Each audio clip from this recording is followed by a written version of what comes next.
Hey, what's up, guys? This is Justin from Justice League Swag, and today I'm going to be doing a deck profile on my Dungeon World Adventurers deck. So, I know it's messed up, but first off, my buddy is Brave of the Sun Yota, because this is one of the only cards that I would want to play on first turn, sadly. Because when Yota dies, he gives you 2 life and he has move.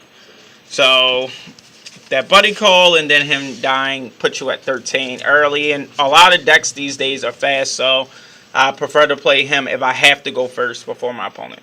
So, buddy, I already explained. For Yota, he dies for your sins and gets you there.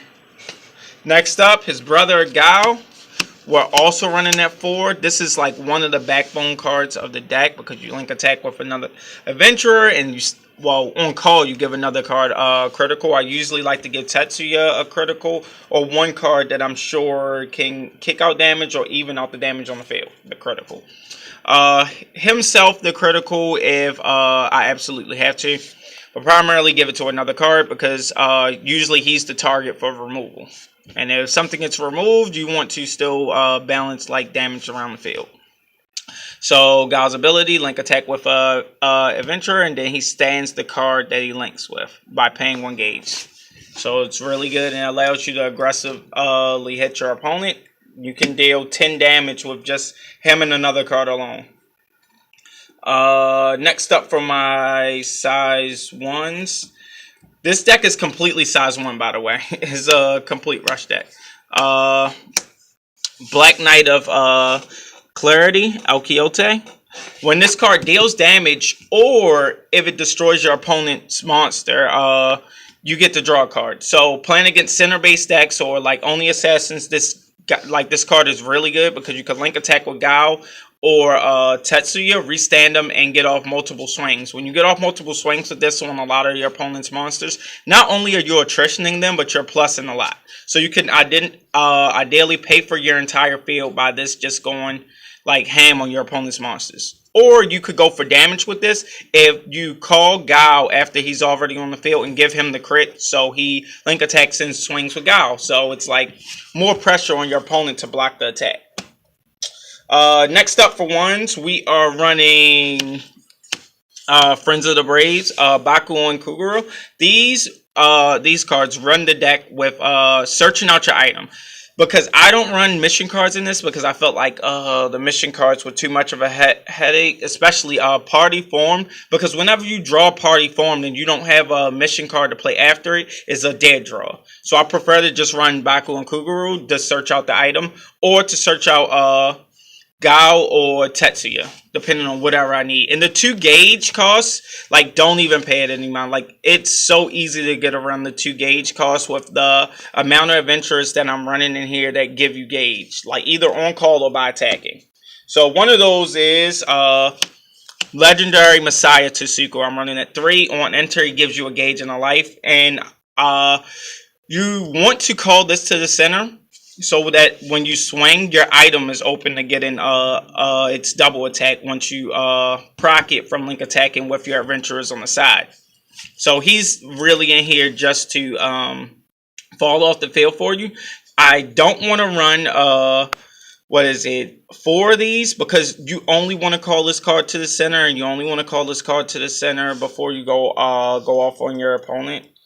So it needs to be at 3 instead of 4, so you don't see it too much. Because link attacking them with your opponent with this and Gao or Tetsuya makes them dead. Because it's like Gao will stand up both cards, but Gao will just be standing up alone essentially. So you don't want to run 4 of these guys. Then next up is 3.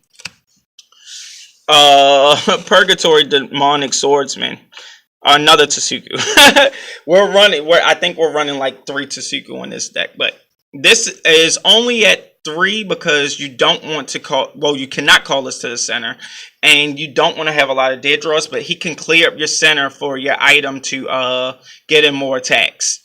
So, and then when you destroy your card on your field, you deal your opponent a damage and gauge 1. So he also helps out with the gauge of the deck, and you usually call him to the right or left because you can only call him to the right or left. And you only need 1 on the field if you don't have a Legendary Messiah Tsuku turn.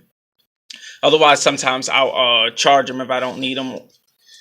Because Gauge in a life is a little bit better than just Gauge and dealing damage. So, then lastly for Tsuku's work, having Protector or Fate Tsuku, you can only counter call him from your hand when you're at 6 or less life, but he's only in here to counter call from your hand when you're at 6 or less life, to push for finishing your opponent. Because also on enter, he destroys a monster in your opponent's field, and he can be used defensively too, to dodge some impacts that say that that both players' centers have to be open. As soon as your opponent declares final phase, you can counter call this from your hand by paying a Gauge and a life and destroy a monster in your opponent's field. So earlier in their attack phase, you can also do this to disrupt their attacks. So good card, but it was like too much at 4, so I knocked it down to 3. Next up, I am running Jet Black Grim Reaper Gaito at 3. He helps you for some of the bigger decks and wall decks, so that you can clear them just by swinging with Gaito alone. Ideally, what I do, swing and pop, then Tsuku, remove Gaito from my center, Gauge 1, and gain a life. You don't need all of the Gauge in this deck, so if you can afford Gaitos or can't find them, don't sweat about running them. Just run a 3 crit size 1 would be pretty good. Or size 1 adventurer with at least 6k power. Next up, El Quixote. Ability is really good and it helps you draw. Link attack with another adventure. You get to Gauge 1 and draw a card. So, maxed. We want to profit as much as possible from attacking. Then, Dancing Magician Tetsuya. Only at 3 because Gao is a thing now. And sometimes you want to have Gao and Tetsuya on the field. Or you have to have Yoda on the field so that your opponent just can't murder you next turn.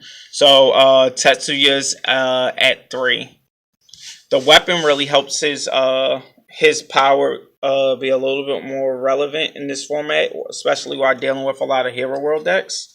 That was it for my monsters. So next up are my items. I'm running 4 Magic Sword Ether Storm. I love this card just because it has Ether in its name, Fire Emblem reference. But it gains double attack if adventurers on your field have Link attack for this turn. So it's pretty good for damage. The only thing I don't like about this card is that the power is so low, but the damage output is so high. Next up is spells. This is from the new trial deck. We're running 4 Thunderbolt Marked Urn. It can be played if you don't go first, and you have to have an open center, which almost all the time you'll have an open center in this build.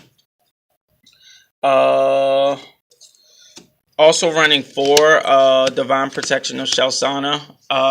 May side this out for the 3 damage reducer, but I like negating attacks because some attacks could be like insane, like unyielding bats. So you need to negate those. So 4, or you could go with the damage reducer. Then lastly for the spells is 2 benefit. It allows me to be even more aggressive because if I don't have any of the Tsukus that clear out my center, I can benefit off my center and get into multiple attacks with the item. So this is only in there to be aggressive for the most part. Then last but not least, impacts for the deck. Dead End Crush, because you can poke and swing at your opponent so many times where if they don't have enough shield to deal with your damage and you can't quite get there, this finishes them off. Because most decks I leave at like 1 or 2 life after swinging out with everything, so this just like puts that nail in the coffin. So please like and subscribe, and we'll have more deck profiles coming up.